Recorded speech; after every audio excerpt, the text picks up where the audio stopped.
Ulig, vamos falar de um setor aí, seu setor preferido nas últimas semanas no mercado, que é o setor da saúde. Por quê? Porque saiu um relatório do Itaú BBA falando qual que é a empresa preferida no setor da saúde, uma análise do segundo trimestre da companhia. O Itaú BBA dizendo que Redditor é um investimento preferencial no setor da saúde também.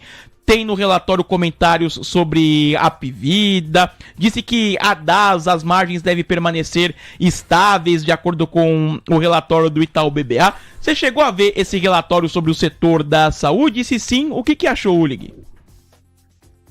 Vi, e também teve um relatório do BTG Pactual falando sobre o setor de saúde. Acho que foram os dois principais relatórios e eu acho que é bastante interessante a gente falar um pouco sobre isso.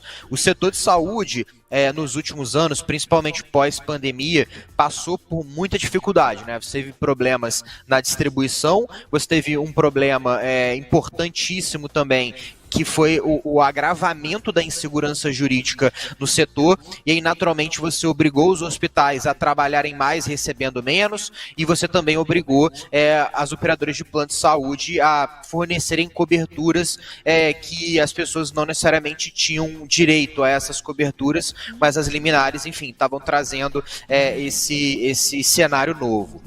Então, naturalmente, todo mundo perdeu dinheiro, foi o literal, todo mundo perdeu dinheiro, tá? Tanto hospitais, quanto operadoras, quanto distribuidoras.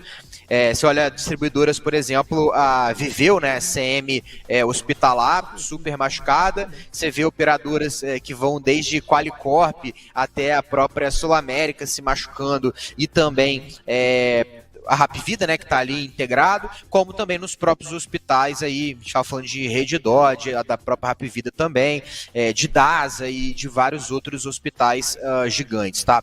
O que a gente começa a observar é que a forma principal que você encontrou para poder segurar todos esses problemas, que a gente vai dizer parte macro, né, o regulatório, e parte de insumos, né, que também...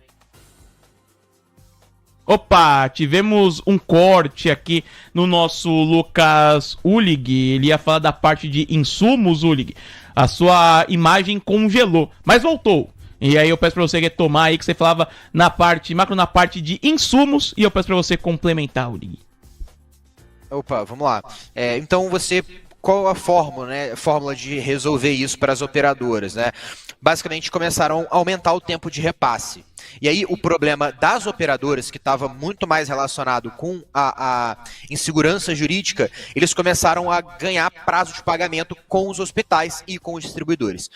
Você olha para o balanço de semi-hospitalar, né, o Viveu, você vê o que aconteceu ali, se machucaram muito, tá? E quando você olha para os hospitais, o prazo de recebimento aumentou muito. Assim, acho que talvez o principal deles tenha sido Oncoclínicas e DASA.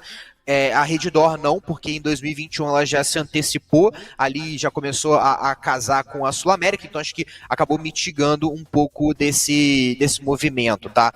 E aí, beleza, né? O que aconteceu? O balanço dos hospitais destruído, das operadoras começou a se recuperar e das distribuidoras também muito machucadas. Só que agora, a partir do primeiro TRI, agora especialmente no segundo TRI, a gente deve começar a ver a redução da sinistralidade de uma maneira mais generalizada, tá?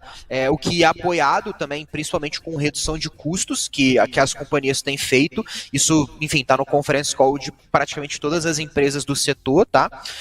E um outro ponto importante é que a gente tem começado a ver uma normalização nesses prazos de pagamento, tá? Então a gente deve começar a ver essa acomodação, o que naturalmente vai melhorar o fluxo de caixa dessas empresas, não necessariamente agora no segundo trimestre já aparecendo geração de caixa positiva, mas acredito que para os próximos trimestres isso já deve começar a aparecer com sinalizações que vão começar agora nesse segundo trimestre, tá? Então, de uma maneira geral, o setor de saúde deve trazer bons resultados agora no segundo trimestre de 2024. Perfeito. E você segue com DASA como a preferida do setor, Ulig?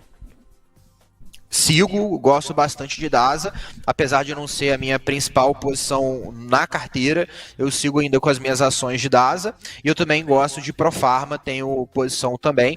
É claro que DASA ela tem um pezinho apenas, né, nesse setor, né, ela tem muito varejo, enfim, ela tem uma parte de distribuição com a capilaridade muito grande e acaba não participando tanto desse fluxo que eu acabei de descrever aqui.